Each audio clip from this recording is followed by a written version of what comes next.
Hello. Hi, everyone. Welcome. Good evening. And welcome to episode 6 of SAWO Lab presents SAWO Vibe Check. It's the place where we discuss everything biz, tech, and communities. And for today's session, I have somebody really special with me. I have Prabhat, who's the founder for SAWO Labs. And Prabhat, if you could join us on screen. And hi. Hi, Prabhat. How are Hey, you doing? Cherish. Hey. I'm doing Awesome. great. Yeah. Great. We're waiting for another guest, Vatsal Kanakiya. He's also a CTO at 100x VC, one of the backers of SAWO Labs. Vatsal will join us another 5-6 minutes. He's busy with another call, and as soon as he joins, we'll take the conversation forward. Until then, today, Prabhat, we're discussing the convergence between product-led growth and community-led growth. Right? Yeah, man. Right, these are fairly new concepts for a lot of people, and I mean, not a lot of people know how they can leverage these GTMs to actually grow. And this is what we've seen in recent history, that it's popular with dev tools or a B2B company, especially Atlassian, who built the product for developers and then use the power of community to kind of grow all together. Yeah. If you could just tell your thoughts on how product-led growth worked out and how community added their play in it. So this is a very wrong notion that PSG and CLG are mutually exclusive and are frameworks that are separately used or whatever. It's not a choice that you can make, right? So if you use CLG, you will have to add product features and build your roadmap around the community and eventually use the product as a driver across to the community, right? So that's a way in which product-led growth automatically comes into play. Right. And the whole point is it's really important to understand that large companies like Atlassian essentially bring down the power of community only from the basis of the fact that they know who their audience is. Like Hmm. the most popular product of Atlassian is Jira, right? So Jira essentially is really popular in the dev sector, right? Right. All tech product companies use Jira to do their project management. It's not true that project management tool Jira can only be used the technical companies. It can be used with whomever. It can Hmm. be used with anybody. I'm sure Jira can be used with even somebody who's manufacturing banana chips. Right? It's essentially the whole point is they understood their audience only when they could dive into the community and understand who is their community comprised of. The whole For sure. concept that the whole concept that uh, the community is driven through a certain audience that you identify is wrong. The community, in fact, grows into an audience that likes your product more, and that's how you understand your audience. And Atlassian did exactly that, and eventually grew into one of the largest non-sales companies in the world. Right? So, Yeah. $5 billion worth of no sales stuff. So, yeah, Vatsal is here. We can totally bring him up. Yeah. Vatsal is the CTO of Sorry. 100x.vc, one of the backers of every early stage company, and really proud of the fact that I am a part of the 100x cohort. I remember talking to Vatsal even before we got invested in by 100x, and Vatsal was one of the first people who introduced me to how product-led growth can actually take you into directions that you didn't think of. Hey Vatsal, how are you? Hi, Vatsal. Good. All good. Apologies to all the viewers. Real apologies. I got delayed a bit, but I'm so glad I'm here with you. Hi, Cherish. Hi, Prabhat. Thank you so much for having me here on the SAWO Vibe Check, episode 6. Perfect. Yeah, Vatsal, thanks for joining. We've been waiting, for this episode. Right when we started SAWO Vibe Check, right? Prabhat wanted to kind of get you on board, and finally, we're here. And who better to talk products than a CTO himself, right? And Prabhat is a strong backer of communities. The reason I'm here is because we share a common vision towards how CTOs and CEOs kind of back communities and product-led communities, right?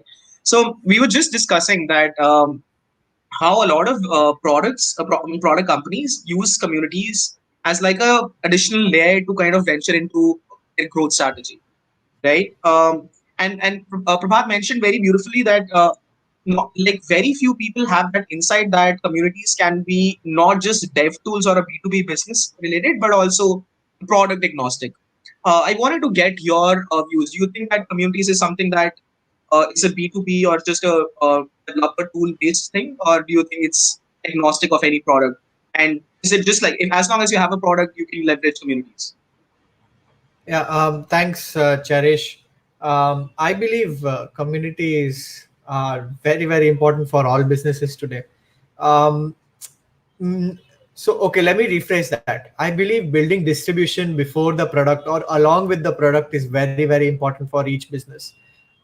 Today, you can't just rely on, performance marketing or flyers or anything in the hope that I'll be able to, get my customers on board and I'll be able to reach out to enough people and target the right people and convert them.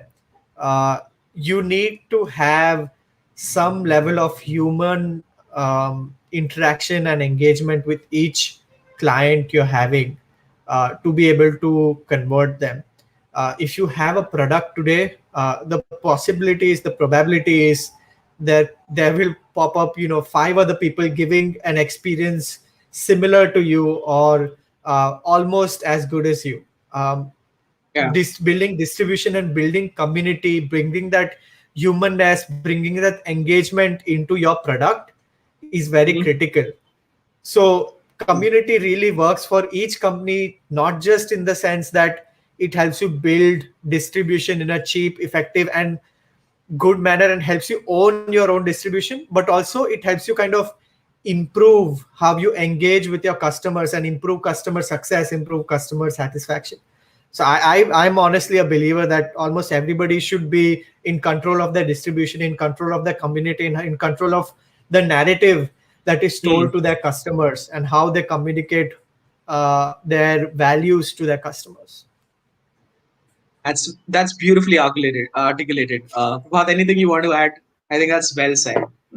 Yeah, completely. This is so Vatsal, right? So essentially, the whole discussion around how community is actually a distribution network is exactly that's the myth that we were tackling around, right? So Hmm. community-led growth and product-led growth are not separate frameworks; they are overlapping frameworks. Community-led growth is essentially a distribution mechanism to the product GTM that you create to PH.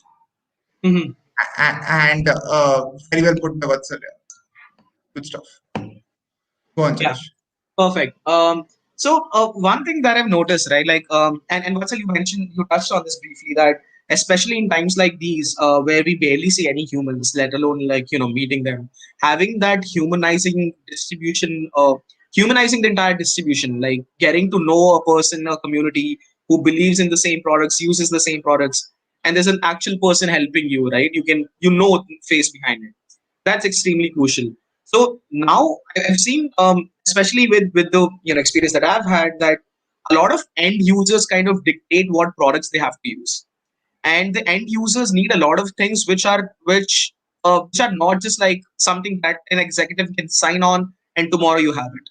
They need a community. They need somebody to kind of help them walk through it. They need a customer success. They need somebody who's building on the same tool as they are. This is beautifully done by Notion, Atlassian, right? Twilio, for that matter. And I see that that's on the rise itself. Have you seen that as well? Do you think that's where we're leading? End user dictating and kind of validating what the executives have to buy. No, 100%. This is basically the dictum of product-led growth is try before you buy. Think Yeah. about in real life physical products, shampoo, whatever, right? Most things you will try before you buy. Right? You will buy a small sample, or you'll actually experience it in person before you decide, okay, this is something I want to invest more in and buy as a product or a service, right? um, Try before you buy is a reality in the physical world. It has not been a reality in the software world because we didn't Hmm. realize we could build it, right? And the payment rails weren't there, the marketing rails weren't there, we didn't have the mindset, the economy wasn't there, right? Where you uh, smaller players like or individuals did not have the buying power, so you had to target the CIOs and the CTOs and the people who could actually purchase this stuff. And hence, doing the try before you buy probably wasn't possible maybe 10 years ago in SaaS, or any other business. Today, it is very, very possible across businesses. And obviously, if a consumer has the opportunity to try before they buy, then they will want to do so. And the chances of them actually loving the product more when they're using is much higher. So your opportunity to improve retention is much higher, Hmm. right? So we're definitely going towards that route, and I'll give an example why, right? So for example, me myself, we're a small team at 100x, right? And I'm the CTO. So a lot of the internal tech tools that we buy, Hmm. I'm the one who has to decide what to use, what not to use. We have limited budgets. We're still an early fund. We're not a large scale multi-billion dollar AUM fund yet. We're getting there, but when you're starting off, you want to be cautious about what you buy, what you don't buy. And this model, right, where it allows me to test out, for example, SendGrid is a product I use for Yeah. my email True. needs. So Beautiful. getting that 1 month free trial was so crucial to me that once I got used to the product and I learned, okay, this is how good SendGrid it. Once I got kind of used to SendGrid because of the credits, etc., they gave me, this was the only product in mailing that I wanted to use. Right? I'm like, okay, I know what SendGrid is. This is a known quantity. I know the value it can bring to me, and I can sell this to the rest of my team, to my CFO, saying, okay, this is a product we need to spend on, right? So I True. know inherently what the value is. I'm the user, but I'm also the buyer. But I do, Absolutely. in the end, have to kind of get it verified by somebody else. So that's kind of Yeah. the value of this product-led growth, try before you buy model. It's about giving somebody the conviction that, okay, this thing has value. So either they can buy it themselves in the limited budgets they have, or they have the conviction with which they can convince the higher ups that, okay, this is something we need to spend money on, right? So I mean, I'm 100% kind of believer in product led. It's not necessary that you do only product led or you do only sales and marketing led. I think starting off with either growth curve is fine. In the end, over time, whichever you start with, you're gonna have to introduce the other kind of sales motion anyway. If you're starting off with product led, over time, let's say you're building Slack, right, Hmm. and you've got 500,000 users across multiple organizations. One particular organization has 1,000 out of the 2,000 employees using already in their all individual capacities. That is when you start kind of introducing your enterprise motion. You say, okay, you go to the buyer, the CIO, and tell them, 50% of your employees are already using in an individual capacity, and it's putting a strain on your budget. Why don't you Hmm. allow me to onboard all 2,000 of your users and give you a lesser price? That's where your enterprise motion kind of builds Yeah. on top of the product led motion and helps you grow your business. So I Yeah. mean, I'm sorry, I went a bit further than what the question asked, the scope of the question. But yes, I do believe product led growth motion is going to be key, but you're gonna have to maintain both motions simultaneously. Fair enough. I like how you said that you validated SendGrid as a user first, and then you signed it off as a CTO, because that Mhm. justifies that the end user is still actually making the decision and influencing the CTO in you. Prabhat, same thing happened with you. Anything that you Yeah, kind of man. experienced as a dev first? Yeah, that's of course the case, but essentially, I would like to talk as a buyer and then show you the user thing, right? So now, and even when we sell Cherish, you remember me discussing with you that we could introduce communities in the companies that we want to target. So we built a list of 100 companies that we want to Absolutely. close, and then we chase them to build a community inside the company, and then went ahead with our sales. And that essentially shows how effective this is, right? We have already closed approximately 11 of those 100, and it's been just 30 days. So the speed at which community creates influencers inside uh, any quantity, any org, essentially shows how important being a user and then a buyer actually is. Right? What do you judge? Yeah, makes sense. Yeah, I like this is beautiful, right? Like a lot of things that we ourselves use, they are very community driven, like Discord and Notion for that matter. I remember when we were kind of fixing on which tool to kind of pick on when we have to make our documents and everything. We saw Notion and we realized that a lot of people not if Notion doesn't have something that we already need, if it has perfect, but if it doesn't, there are tons of people who are willing to help us to build exactly what we need. And just like out of free will and for nothing, like no strings attached. That gave me the confidence that even if I don't have something today which I need at Notion, tomorrow somebody will help me build it, and then it makes sense for me to kind of get my all the talks here. And the same thing happened. I like how Notion has also closed Clubhouse. A lot of big brand new incoming brands are also kind of moving to Notion for their documents, their entire project managing overflows. Beautifully put. I think this is something that we do as well. Another thing that I wanted to check. So do you see that like as we move forward, a lot of people will kind of consider like another like would want to try this out. Like how should they go and try a product led growth, or how should they add community led growth as a GTM over it?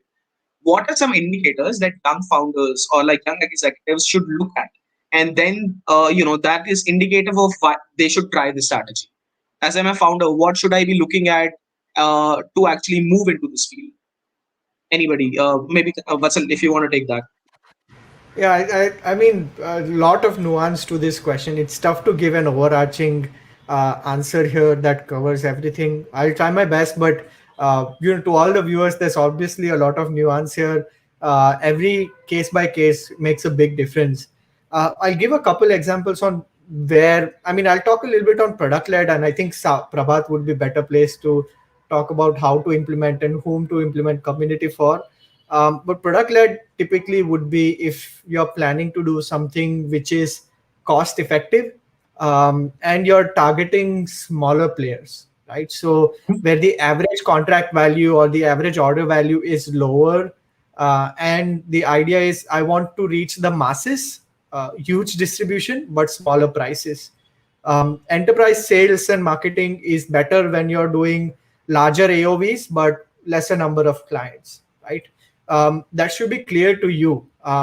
Both have very different mindsets and a very different kind of go to market.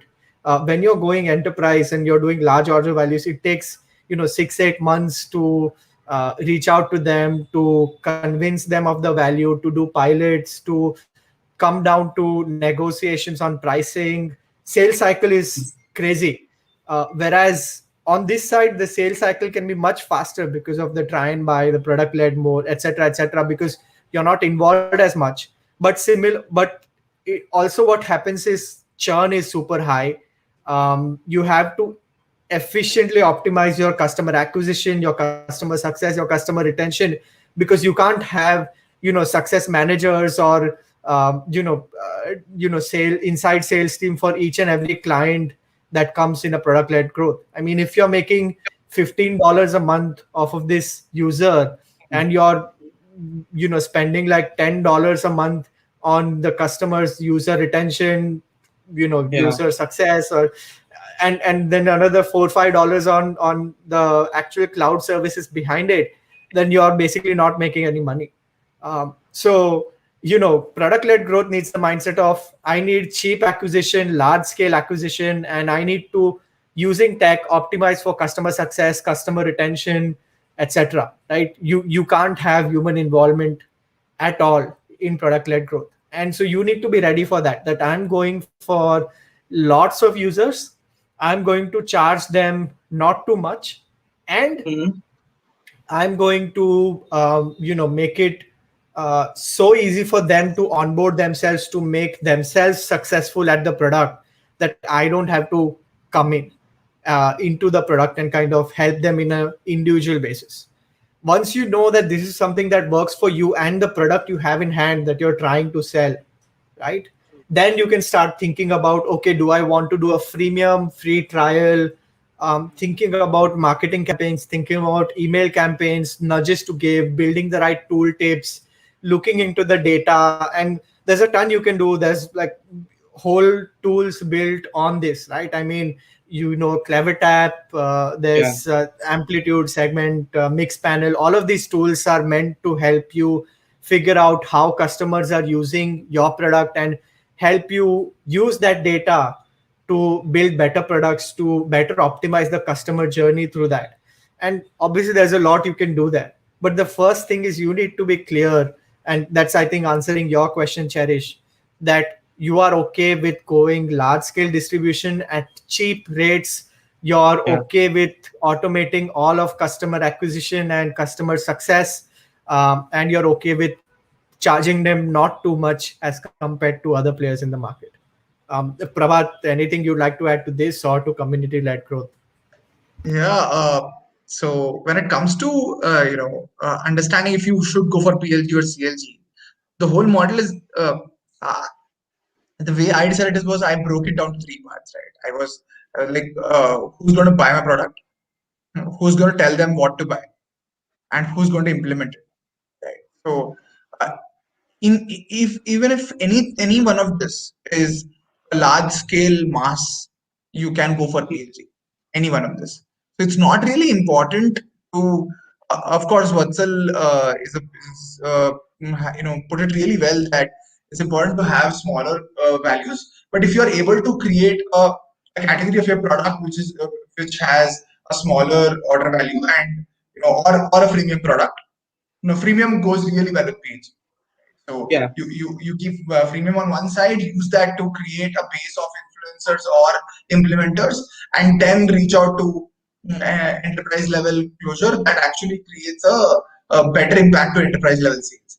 So essentially, if you are able to map your overall audience down to these three parts and figure out what your buyer journey is, you'll be able to clearly build your GTM strategy better. And of course, like Vatsal, earlier said, and I'll echo it. Uh, you will have to bring one of these as a predecessor to the other. You will Yeah. have to either get enterprise sales first and move towards PLG later, or you have to get PLG first and bring enterprise sales later. They can't be mutually exclusive anyway because all of us have to one have to build money and two have to build a brand. So and both of them need both of these frameworks anyway. What do Yeah. you say? Yeah. I like I think you kind of touched base on this, and I it's very nuanced that to think that so the larger community you have, if your product has disseminated and penetrated in a community of developers who sooner or later or are in will get in touch with an enterprise or already are in touch with enterprise, um, their habits and their trusted products are easier to penetrate an enterprise model altogether, right? So if Vatsal tomorrow has a engineer manager, right, and he brings in some of the tools that he was accustomed to because of the communities that he was into, right? Maybe in his last startup, it becomes easier for an enterprise to kind of adopt to that. Now that happened because of like product, penetrating using a community approach. And this is great, right? Like how communities actually not just help you get leads, but also without you knowing, sometimes there's no sales cycle at all. You have influenced somebody to a level that they are just now your advocates, and they will buy it just because they love it, and that's what happened at Atlassian, right? Uh, a lot of people are just like, we'll use Jira, we'll use the entire Atlassian suite because that's what works for us. Easier for us. My team knows. This is great, but have you seen that? Okay, so tell me that a lot of things, and this is my question, that there will always be certain segment of the market your product will never have access to. And explain that with the fact that let's say I'm a developer who has 2 years of work ex, right? And now I have friends and juniors I'm mentoring who are just fresh out of college. Now you only deal with B2B things or like enterprise level clients. You will never have access to just fresh out of the college grads. So if I don't recommend these products to them, what is the product strategy to reach a segment of the market that they cannot if they do not choose the community way? Uh, Vatsal, you want to take that? Maybe Prabhat, because I didn't catch the question completely. I didn't gather what you're trying to Yeah, ask, Cherish. yeah. So Vatsal essentially is saying, is it important to create an audience that you're not going to touch anyway, Yeah. thinking that will be a part of your roadmap eventually? So, for example, you remember Um, me talking to you about campus ambassador programs. A Sure, dev sure, who sure. is a dev who is already is right now in college is not my category of dev anyway. But I would reach out to them because you build a 2 month, Eventually. 2 year True. roadmap, you build a 2 day roadmap, and you build a 2 month roadmap anyway. So Got it. I can share how I think of this. I don't think it's necessarily bad. I think it's a wonderful investment long term. This leads to the J curve growth, right? Where you have a sudden influx of it's how TensorFlow grows, for example, right? Now, obviously, Google has not monetized TensorFlow, but they've taken this model of training from the student up. Anybody who's like, there's so many resources they've created around education in building machine learning models and deep learning models through TensorFlow, that anybody who starts off will typically do it through TensorFlow. Any courses built will do it through TensorFlow. So now it's like the de facto, toolkit for building deep learning models, right? As a brand, it's huge. And so even if like it's students today, 3 years down when they actually become deep learning engineers, all companies they work with, or Google will have access to some of the best people who already know what TensorFlow is yeah, and who already know how to use it, right? So it's definitely lots of benefits to this, and very good in the long term. However, the caveat here is you're typically a startup. You want to invest in short term growths too. You yeah. can't hope that I keep investing and then 3 years down मेरे को अचानक से J curve आएगा. You don't know that. So it's a balance. You have to make sure that a majority of your money goes towards giving Yeah, you performance, giving you results right away in the next couple months. And then yes, there is some allocation you do in, that's where community works well, right? Because it's low cost investment into building distribution which can create a J curve in the future, right? yeah, If you're doing performance marketing today, Instagram, etc., to students, that's probably a bad idea, because it's already yeah, costly enough to reach totally. out to students. And that's just gonna increase your CAC, and you don't know when you're actually getting any ROI on these students that you reached Exactly. out to, right? But community led allows you to do it cheaply, reach out to them, but not increase your cost by too much. So Eh, yes, to summarize, I believe it's valuable, but majority of your money and time should be going towards what gives you revenue right now. Whereas this Yeah. Yeah, is kind of something you do in a cheap manner to try and build and compound slowly over time, so that it leads to better results in a couple years. And Prabhat can exactly. add. No, totally. I totally believe what Vatsal just said. I keep telling my people here कि ऐसा जहाँ से आने नहीं वाला है वहाँ डालना भी नहीं चाहिए. So essentially, we would never invest large scale resources in a place which is going to might give you a potential audience eventually. But yeah, for a brand building and non tangible uh, level of growth that you require, you can go for audiences that are secondary and that might come eventually. I would also say the same for tertiary audiences as well. What do you, bro? Fair enough. Yeah. Yeah. All right. I think that's pretty much like the kind of questions that I had. I want to know if so if anybody, if you have any closing notes for somebody, a young founder who's kind of still validating their idea and is thinking maybe, what are the final things that I should be kind of iterating upon when actually choosing a GTM. And I think Vatsal, you touched upon this just now, that if you, based on the market that you're going in, if there is a B2C founder, we haven't spoken about them in length. If you think there's a B2C company, I think, do you think any specific inputs for them, or does it remain the same? Um, I nothing too different to add. I think product led comes from B2C principles. To be very honest, Yeah, yeah, this is how social networks grew. This is how D2C brands grew, and SaaS is just kind of copy pasting it and implementing it Hmm. internally with, of course, the benefits of try and buy, and building those softwares inside. So I don't think B2C brands or any B2C startup who you're ideating have to worry too much. This is probably the default way of executing for you guys. But yes, for founders, early founders who are ideating, I would say uh, GTM, important thing think about, but first thing is figure out product pool. I don't want you guys to optimize for going to market, or at least I wouldn't want you guys to do it, or scale your reach or expenses before you even know if the product will sell. Yeah. True. Imagine you're spending 1 crore rupees and then you figure out, oh, nobody wants to buy my product. Yeah. Then it's a you wasted a lot of time and money. Try to figure out, get early signs of PM fit, get an understanding if people want to buy, and scale your distribution alongside.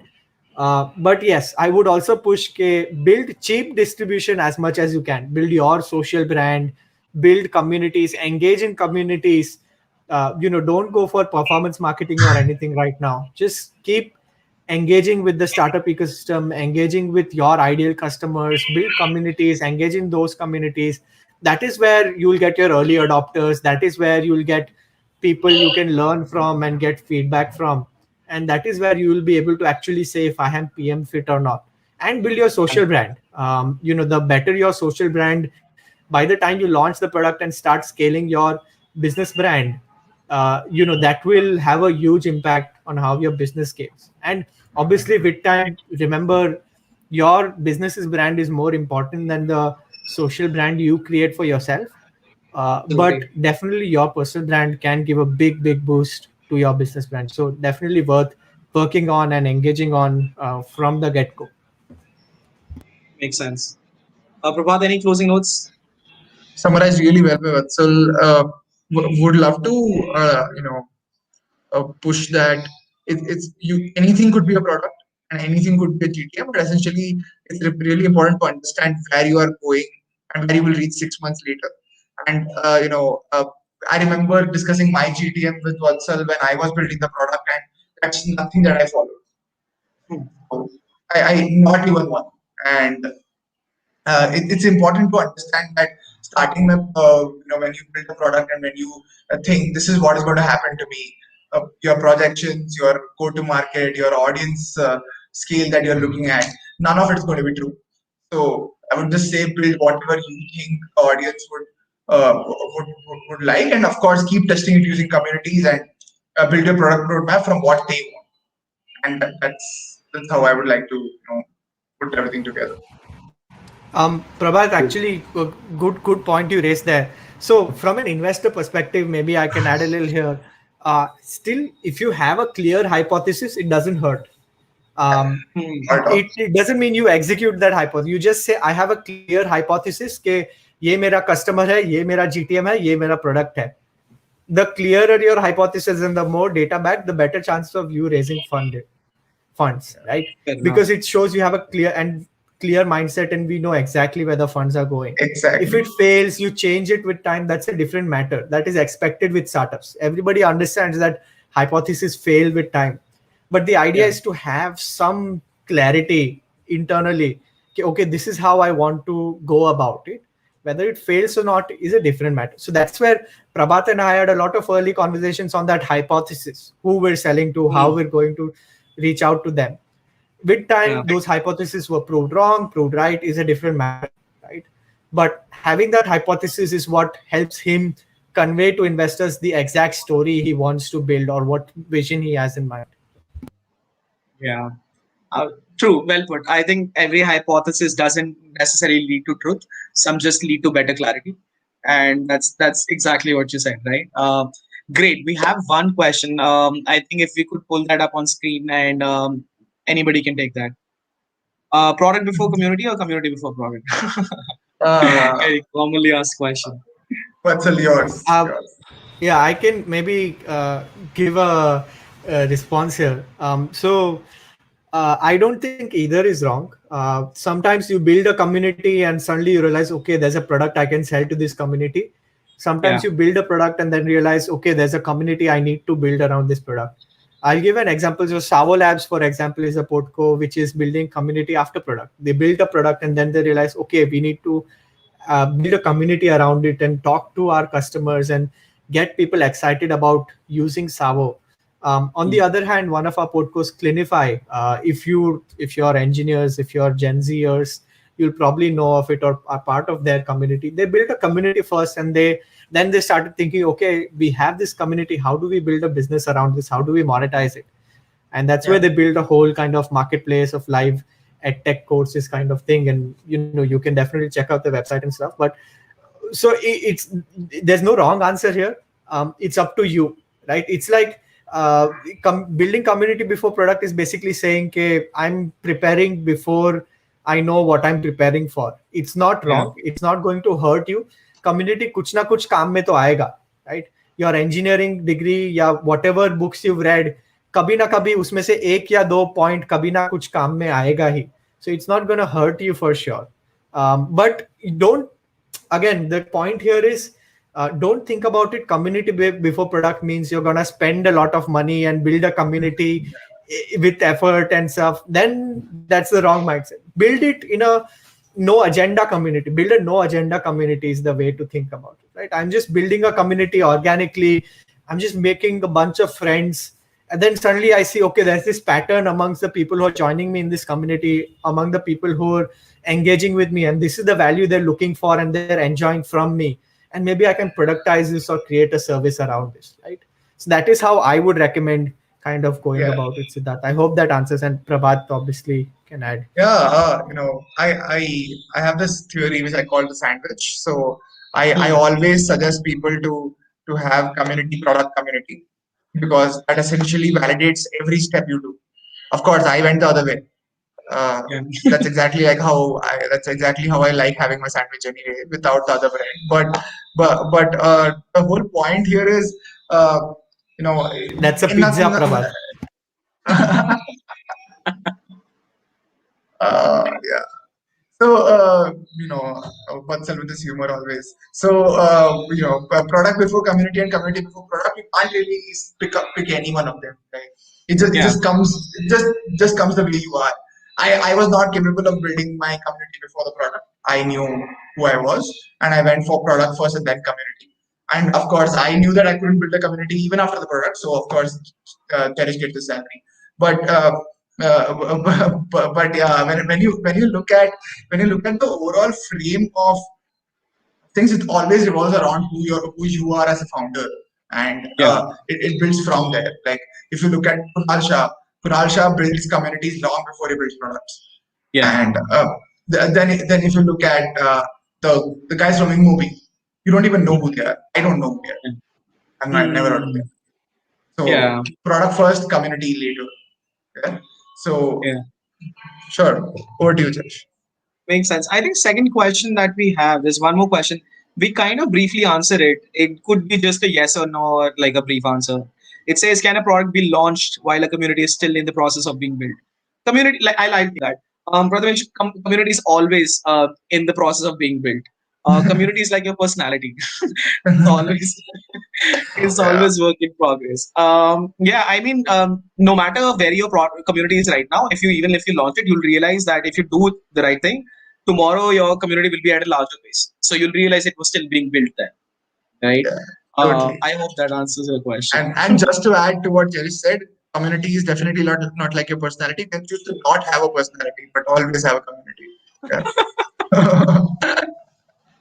Uh, And thank you so much, Vatsal. I think one of the very few, you're one of the very few people who have articulated things just like in a way that everybody that I know understands it beautifully. It's so refreshing to find somebody of this caliber who will just explain things in the way that you did. I want to thank you really genuinely for taking out the time. I know you're a busy guy, and just like obliging us. Prabhat, thanks for bringing Vatsal in. We've spoken a lot about him, but yeah, finally him. I anyway keep talking to Vatsal about CLG and TLG. I was like, record kar le. That was the only thing left anyway. So yeah, thank you so much, Vatsal. Great talking to you. It was a pleasure and a wonderful conversation, Cherish and Prabhat. I learned a lot today for sure from you, Prabhat. Thanks so much, team, for having me today here.